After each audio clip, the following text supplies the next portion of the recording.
మీ business ఏదైనా మీ ఊర్లో promotion చేయాలంటే అది సుమన్ టీవీతోనే సాధ్యం. ఇప్పుడే సంప్రదించండి.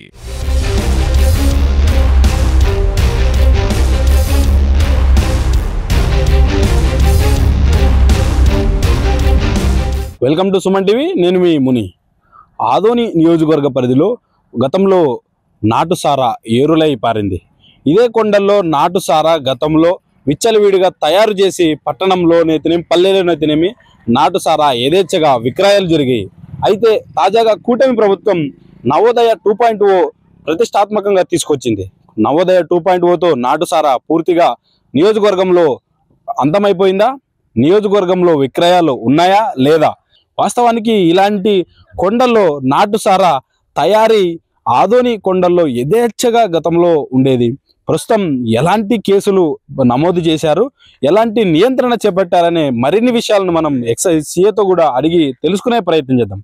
సార్ చెప్పండి, నవోదయ 2.0 మీరు ఉధృతంగా ప్రజల్లోకి అవేర్నెస్ తీసుకెళ్తున్నారు. ప్రస్తుతం నాటుసారా పట్టణంలో లభిస్తుందా? ఎలాంటి కట్టడి చర్యలు చేపట్టారు సార్?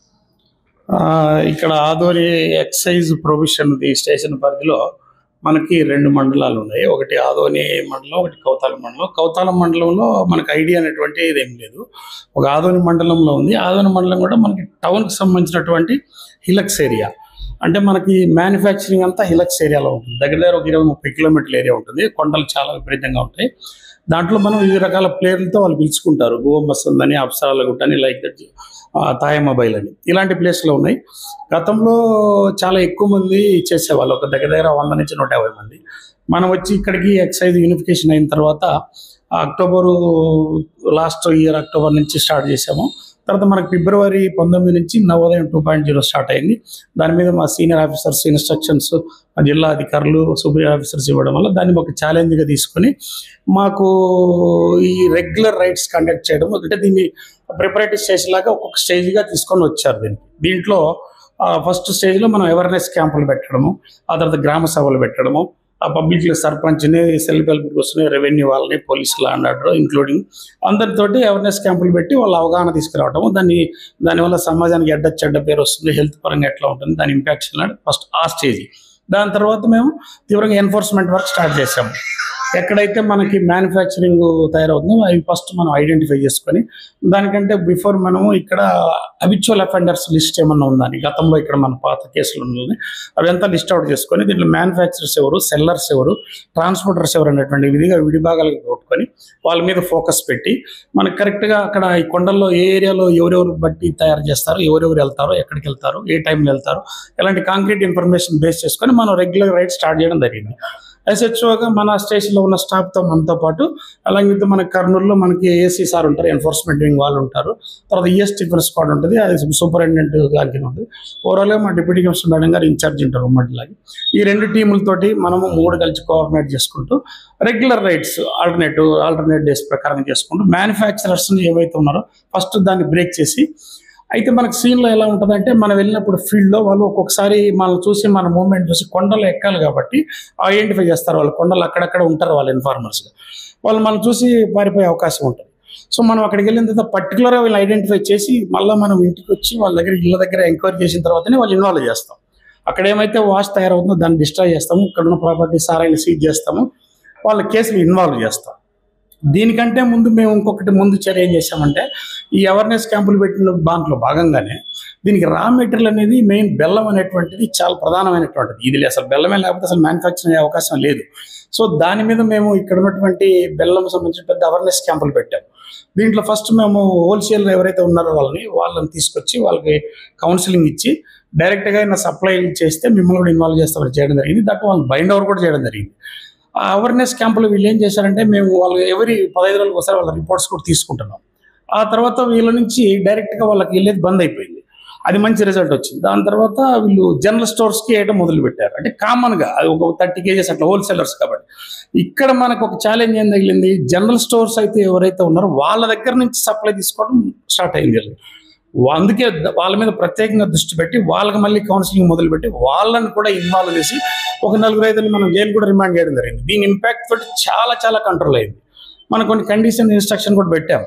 మన గురువు రూల్ ప్రకారంగా బెల్లం ఎట్లండి కస్టమర్స్కి జస్ట్ ఆధార్ కార్డు చూసుకొని 4-5 కేజీలు మాత్రం ఇవ్వాలి. మీరు 30 కేజీలు 20 కేజీలు బాక్స్ అలాగే ఇస్తే మాత్రం ఇట్ లీడ్స్ టు బి మిమ్మల్ని కూడా ఇన్వాల్వ్ చేస్తాం అనేటువంటి మెసేజ్ ఇవ్వడం జరిగింది. దాంతో రా మెటీరియల్ బాగా బ్రేక్ పడింది. సో మనకి ఇక్కడ తగ్గింది. కాకపోతే కొంత ఇంపాక్ట్ అయిన తర్వాత స్పొరాడికల్గా ఇట్లా ఎమ్మెనూరు సిరుగుపా నుంచి ఉన్నాయి, దాన్ని కూడా రెగ్యులర్ చేస్తున్నాం.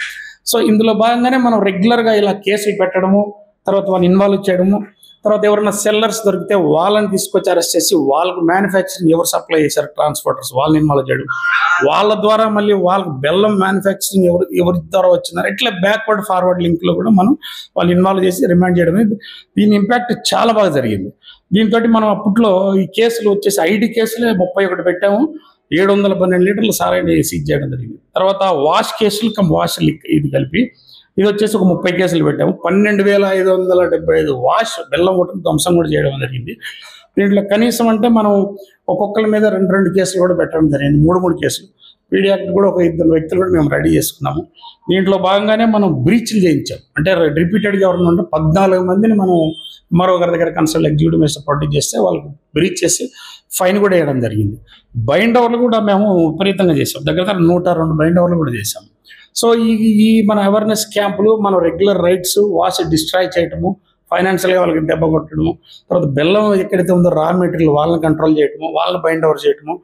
సో మనకి ఈ పేపర్ తోడ వాళ్ళకి అవేర్నెస్ కలిగించడము, కేసులు పెట్టడము, అంటే చట్ట ప్రకారంగా ఏదైతే ఉందో లీగల్ యాక్షన్ మాత్రం చేయడం వల్ల చాలా చేంజ్ వచ్చింది. దాని నుంచి చాలా మంది మానుకున్నారు. అసలు అంటే ఇప్పుడు నాకు తెలిసి స్పొరాడికల్గా ఏదో తెలిసి తెలియకుండా ఒకళ్ళిద్దరు తప్ప మ్యాక్సిమం 99% కంట్రోల్ అయిపోయింది. సో మనం దీన్ని కంటిన్యూషన్గా ఇదే విధంగా మనము విత్ ఆల్ టీమ్స్ తోటి, మా జిల్లా సుపీరియర్ ఆఫీసర్స్ వాళ్ళ టీములతోటి మనం రెగ్యులర్గా అదే ఆలోచనతోటి అదే ఎన్ఫోర్స్మెంట్ మనం చేస్తూ ఉన్నాం కాబట్టి మ్యాక్సిమం తగ్గిపోయింది. దీని ఇంపాక్ట్ వల్ల మన లిక్కర్ సేల్ మీద కూడా విపరీతంగా పెరిగింది. సార్, గతంలో నాటు సారా అమ్మకాలకు సంబంధించి గతంలో ఎంతమంది అమ్మేవారు ఉన్నారని మీ నోటీస్లో ఉండింది, ఇప్పుడు ఎంతవరకు తగ్గగలిగింది సార్? మంచి క్వశ్చన్. యాక్చువల్గా గతంలో 2014-18లో అప్పుడు కూడా నేను ఇక్కడ పనిచేశాను. అప్పుడు నేనే కల్లారా చూశాను. నేను అప్పుడు ఫీల్డ్కి వెళ్ళినప్పుడు మా సీనియర్ ఆఫీసర్ వచ్చినప్పుడు అసలు జనాలు చాలా గుట్టలుగా వచ్చేవాళ్ళు. కనీసం అంటే 100 నుంచి 200 మంది వరకు మ్యానుఫ్యాక్చర్ చేసేవాళ్ళు. మాకే వండర్ అయింది దీన్ని కంట్రోల్ చేయాలంటే ఎలా అని. అప్పుడు కూడా గవర్నమెంట్ ముఖ్యమంత్రి ఆ రోజున నవోదయం మొదటి సిస్టమ్ 2.1 పెట్టారు కాబట్టి అప్పుడు కూడా బాగా విపరీతంగా కంట్రోల్ చేసాం. అయినప్పటికీ చాలా ఎక్కువ ఉండేవాళ్ళు. అది ఫస్ట్ స్టార్ట్ అనమాట ఐడి మీద. అసలు ఇప్పుడు చూస్తే రీసెంట్గా వచ్చేసరికి నేను చెక్ చేస్తే చాలా తక్కువ అయిపోయింది. నాకు తెలిసి ఒక 15 నుంచి 20 మంది మాత్రం ఉన్నారు. వాళ్ళు కూడా మ్యాక్సిమం కేసులతోటి లీగల్ యాక్షన్ తోటి కంట్రోల్ చేయగలిగాం. సార్, మామూలుగా మీరు కొండల్లో వెళ్తారు, అంటే ఆ నాటు సారా ఊటలను ధ్వంసం చేయడానికి వెళ్తారు. ఈ యొక్క ఊటలు వీరివే అని చెప్పి ఏ విధంగా మీరు ఐడెంటిఫై చేయగలుగుతారు? మంచి ఆలోచన. ఇప్పుడు ఇది వాళ్ళు రెగ్యులర్గా మనకి ఈ పాయింట్లు ఎక్కడెక్కడ కొండలు ఉన్నాయో పిన్ టు పిన్ ఏరియాలని మనకు తెలుసు. వాళ్ళు మనం ఎంక్వైరీ ఎలా చేస్తామంటే మనం వాళ్ళ నియర్ బై అవేర్నెస్ పెట్టినప్పుడు ఎవరు ఏ బట్టి చేస్తాడో, ఎన్ని రోజుల నుంచి చేస్తాడో, ఇతని మీద పాత హిస్టరీ షీట్లు కేసులు ఏమైనా ఉన్నాయా, హ్యాబిచువల్ అఫెండరా, ఎవరికి సప్లై చేస్తాడు, ఇలాంటి ఇన్ఫర్మేషన్ మన దగ్గర క్లియర్ కట్గా ఉంటుంది, కరెక్ట్గా ఉంటుంది. దాన్ని బేస్ చేసుకొని అక్కడ జస్ట్ ఒక చిన్న ఇన్ఫర్మేషన్ అడిగినప్పుడు ఈ పలానా ఏరియాలో బట్టి ఇతనే తయారు చేస్తాడు, ఇతను ఈ బట్టి అంటే ఈ బట్టీలు ఏరియాలు పెక్యులర్గా సెలెక్ట్ చేసుకుంటారు. ఈ ఏరియా నేను, ఈ ఏరియా నేను, ఇలాంటి సిచ్యువేషన్ ఉంది కాబట్టి మనం ఈజీగా వీ కెన్ ఐడెంటిఫై. గతంలో అంటే ఇదే ఆదోని పట్టణంలో అయితేనే కర్ణాటక తెలంగాణ మద్యం, అక్రమ మద్యం యథేచ్ఛగా దొరికేది సార్. ఇప్పుడు ఆ అక్రమ మద్యం ఎంతవరకు కట్టడి చేయగలిగారు సార్? మనకి రెవెన్యూ ఆస్పెక్ట్లో యాక్చువల్గా మనము ఈ యూనిఫికేషన్ అయిన తర్వాత ఇప్పటికి దగ్గర ఒక 1 year అవుతుంది. మాకు నియర్ బై కర్ణాటక వచ్చి సిరుగుప్ప సర్కిల్కి వస్తుంది. వాళ్ళతో రెగ్యులర్గా టచ్లో ఉంటాం. అప్పుడు కర్ణాటక లిక్కరు మనకి కౌతాలం మండలం చాలా విపరీతంగా ఎఫెక్ట్ అవుతుంది. ఎందుకంటే కంప్లీట్ రూరల్ ఏరియా, దగ్గర మనకు 70 కిలోమీటర్ల బార్డర్ ఉంటుంది, మొత్తం సిరుగుప్ప సర్కిల్కి వస్తుంది. దీంట్లో మనకి పోరస్ రూట్స్ అని కొన్ని ఉంటాయి. అవి ఏంటి, మనకి పెద్ద హరివనం నుంచి సిరుగుప్ప పోయే రూట్ ఒకటి, ఆ తర్వాత బాపురం అనే బార్డర్ ఉంది. దాంతోపాటు చిన్న రూట్లు ఉంటాయి. మనకి వాళ్ళకి లిక్కర్ షాపులు ఉన్నాయి కొన్ని బార్డర్లో. అంటే మనకి రారవి అని, రావేహాల్ అని, తర్వాత మురవని అని ఈ ప్లేస్లో చాలా ఉంది. విపరీతంగా ఫ్లో ఉండేది అప్పుడు. అది మనం వచ్చిన తర్వాత రెగ్యులర్ రైడ్ చేయడం వల్ల బాగా డిటెక్షన్ జరిగింది. దగ్గర మనము 189 కేసులు పెట్టగలిగాం. తర్వాత 206 మందిని అరెస్ట్ చేసాము. 4,284 లీటర్లు మనం సీజ్ చేయగలిగింది. 36 వెహికల్స్ ఇంక్లూడింగ్ 4 wheels కూడా. అంటే స్టార్టింగ్లో ఎన్ఫోర్స్మెంట్ వింగ్ మాకు సంబంధించిన వాళ్ళు కూడా ఒక 70 బాక్సులు, మేము ఒక 50 బాక్సులు, 20 బాక్సులు, చాలా 1 year మ్యాక్సిమం అంటే ఒక 6-7 months పట్టింది. ఇప్పుడైతే మ్యాక్సిమం లేదు అసలు. అన్ని ఆ చివర బార్డర్లో తుంగభద్ర ఏరియా ఉన్న వాళ్ళు అక్కడ వాళ్ళు కొన్ని వాటర్లు రివర్లోంచి తెస్తారు, 1 బాక్స్ 2 బాక్స్ అలాంటి 1-2 తప్ప అసలు ట్రాన్స్పోర్టేషన్ హెవీ అనేటువంటిది అసలు పూర్తిగా కంట్రోల్ అయింది. అదంతో ఖచ్చితంగా చెప్పగలను. దీని ఇంపాక్ట్ వల్ల మాకు కౌతాలంలో ఉన్నటువంటి మా లిక్కర్ షాపుల సేల్స్ ఒక్కొక్క షాపు గతంలో నెలకి 1 కోటి రూపాయలు అలా జరిగేది, 10 కోట్లు జరుగుతుంది నెల మొత్తం ఓవరాల్గా ఆ మండలంలో. 10 రెట్లు పెరిగిందండి. 10 రెట్లు పెరిగింది. ఆ మండలంలో గతంలో 2 గవర్నమెంట్ అవుట్లెట్స్ ఉంటే అవి 1 కోటి బిజినెస్ జరిగితే ఒక మంత్కి ఇప్పుడు 10 నుంచి 11 కోట్లు పెరిగింది బిజినెస్. సో బాగా కట్టడి చేయగలిగాము. వాళ్ళతో కూడా డిస్కషన్లో మీటింగ్లో వాళ్ళు సిరుగుపోవాలి ఇన్స్పెక్టర్ కూడా చెప్పడం జరిగింది. అప్పుడు మేము వచ్చిన 3-4 నెలలకే దగ్గర 40-50 వేల బాక్సులు మనం బ్రేక్ చేయగలిగాం. సో రెగ్యులర్గా రూట్ వాచ్లు వెహికల్ చెకింగ్ చేయడం, ఎన్ఫోర్స్మెంట్ చేయడం వల్ల కర్ణాటకది కేసులు పెట్టడము, వాళ్ళని కూడా బైండ్ ఓవర్ చేయడము, బ్రీచ్లు అయితే కట్టించడము, అక్కడ కూడా మేము రూట్ వాచ్లు తర్వాత డే బై డేలో మనం వెహికల్ చెక్ చేయడము, ఆ బైకుల మీద మూవ్మెంట్ చేయడం వల్ల బాగా కంట్రోల్ అయింది. సార్, ఆదోని నియోజకవర్గ పరిధిలో అంటే గతం నాటుసారా నియంత్రించడం అయితే అక్రమ మద్యం నియంత్రించడంలో అయితేనే ఈ మామూలుగా ఇప్పుడు ప్రస్తుతం వైన్ షాపుల అమ్మకాలు అయితేనే మద్యం అమ్మకాలు ఎలా ఉన్నాయి గతంకి నేటికి? సార్, ఇప్పుడు ఇవి షాప్స్ ప్రైవేట్ షాప్స్ కాబట్టి వాళ్ళు లైసెన్షియల్ అఫీషియల్గా మనకి మొత్తం 2 మండలాలు కలిపి 15 లిక్కర్ షాపులు ఉన్నాయి. టౌన్లో 9 ఉన్నాయి, ఆదోని మండల రూరల్లో 3 ఉన్నాయి, కౌతాలం మండలంలో 3 ఉన్నాయి. సో ఇవి సేల్స్ పబ్లిక్ ఎట్లా ఉందంటే ఇప్పుడు మనకి 2 పాయింట్స్లో మనం చెప్పవచ్చు. మనకి గవర్నమెంట్ క్వాలిటీ మద్యం తయారు చేయడం వల్ల, తర్వాత చీప్ 99 అలాంటి వివిధ రకాల బ్రాండ్ ఉండడం వల్ల సామాన్య ప్రజలకి, జనరల్గా లో మిడిల్ క్లాస్ వాళ్ళకి, మామూలు జనరల్గా పనులు చేసుకునే వాళ్ళకి చాలా అందుబాటులో ఉండడం ఒకటి బాగా చూపించింది. తర్వాత మనం ఎన్ఫోర్స్మెంట్ చేయడం వల్ల కర్ణాటక లిక్కరు సారా ఎప్పుడైతే బ్రేక్ అయిందో ఆటోమేటిక్గా అది కెన్ షిఫ్టెడ్ అనమాట, ఈ లిక్కర్కి వచ్చారు. ఇది డైలీ ఒక్కొక్క షాప్ మనం యావరేజ్ తీసుకుంటే 2.5 నుంచి 3 లక్షల వరకు వ్యాపారం ఉంటుంది, బిజినెస్ ఉంటుంది. అంటే ఒక 40 lakhs వరకు పర్ డే అన్ని షాపుల మీద జరుగుతుంది. ఒక 11 నుంచి 12 కోట్ల వరకు ఎవ్రీ మంత్ నా సర్కిల్ నుంచి బిజినెస్ జరుగుతుంది. సార్, గతంలో ఎవరైతే నాటుసారా విక్రయించే వ్యక్తులు ఉన్నారో ఆ వ్యక్తులు పూర్తిగా మారిపోయి మామూలు పనులు చేసుకుంటున్నారు, వారికి ఏ విధంగా ఉపాధి కల్పిస్తున్నారు సార్? ఇప్పుడు ఈ విషయంలో మా సీనియర్ ఆఫీసర్స్, మాకు మేడం గారు, డీసీ గారు, ఎస్సీ గారు, వీళ్ళు దీంతో పాటు సైమల్టేనియస్గా ఎవరైనా సరే సెల్లర్స్ కానీ గతంలో చేసిన వాళ్ళు కానీ మనకి కలెక్టర్ గారు వాళ్ళ సహకారంతో మనకి మెప్మా అని, తర్వాత డిఆర్డి అని వాళ్ళ ద్వారా వాళ్ళకి మనం ప్రపోజల్స్ కూడా ఐడెంటిఫై చేసి వాళ్ళ శక్తి కొద్ది ఏవైతే చేయగలుగుతారో పనులు అవన్నీ పంపించాం. కొందరికి ఆటోలు కానీ, కుట్టు మిషన్లు కానీ, తర్వాత ఈ తోపుడు బండ్లు కానీ దీనికి సంబంధించి అది కూడా ప్రాసెస్లో ఉంది. అవి కూడా ఖచ్చితంగా శాంక్షన్ అవుతాయి. దాని తరపు నుంచి వాళ్ళకి ఇచ్చేసి వాళ్ళని ఆ విధంగా మార్చేసి సమాజంలో క్రైమ్ వదిలేసి మంచిగా ఉండే విధంగా మేము ప్రయత్నం చేస్తున్నాం. నియోజకవర్గ పరిధిలో ఇప్పటికీ బెల్ట్ షాపులకు సంబంధించి ఎలాంటి కేసులు కట్టారు, కట్టడికి ఎలాంటి చర్యలు తీసుకోబోతున్నారు? బెల్ట్ షాపులు అనేది లేదు. యాక్చువల్ ఏంటంటే ప్రతి కస్టమర్కి shop owners according to rule ప్రకారంగా 3 బాటిల్ ఇస్తారు కన్జంప్షన్. కాకపోతే వాళ్ళు దూరం ఉన్న ప్లేస్లో వెళ్ళాలి కాబట్టి ఇలా 1-2 అట్లా తీసుకొని వెళ్తుంటారు. మనకు వచ్చిన కంప్లైంట్లు కానీ ఎక్కడైనా NDPL కర్ణాటక లిక్కర్ అప్పుడు స్టార్టింగ్లో బాగుండేది, దాంతోపాటు దీంట్లో లిక్కర్ కానీ కలిపి ఇప్పుడు వరకు మనం అవి కూడా ఒక 67 కేసులు పెట్టాము, 66 మందిని అరెస్ట్ చేసాము, ఒక 200 లీటర్ల వరకు సీజ్ చేయగలిగాము.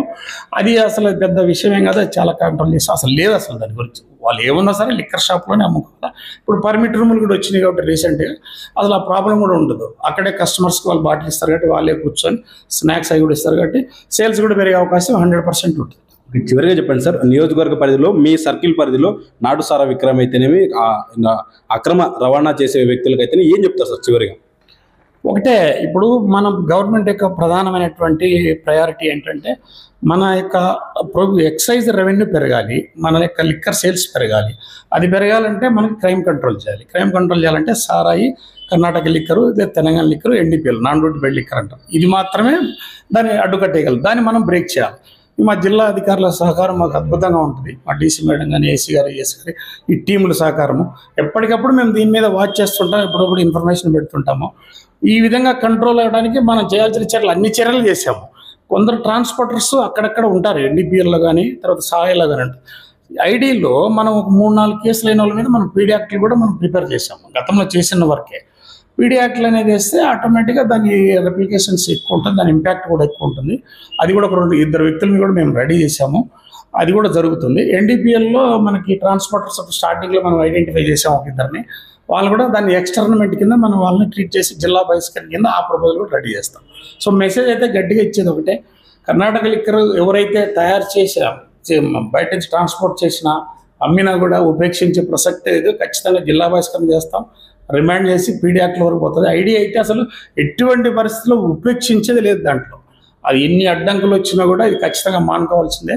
తీవ్రమైన చర్యలు అయితే ఖచ్చితంగా ఉంటాయి. Excise and prohibition CI Saidul sir మాట్లాడుతూ ఎక్సైజ్ లిమిట్స్ పరిధిలో గతంలో నాటుసారా అయితేనేమి అక్రమ రవాణా యథేచ్ఛగా ఉండేది. నేడు బాధ్యతలు స్వీకరించినప్పటి నుండి ఈ యొక్క కర్ణాటక అయితేనేమి నాటుసారా పూర్తిగా నిషేధించాం. గతంలో వందల సంఖ్యలో నాటుసారా విక్రయదారులు ఉంటే నేడు 10ల సంఖ్యలో కూడా లేరని చెప్పేసి చెప్తున్నారు. ఎవరైతే విక్రయించాలనుకుంటే వారిపై కఠిన చర్యలు తీసుకొని అవసరమైతే పీడీ యాక్ట్ నమోదు చేసి జిల్లా బహిష్కరణ కూడా చేస్తామని చెప్పేసి వారి మాటల్లో విన్నాం.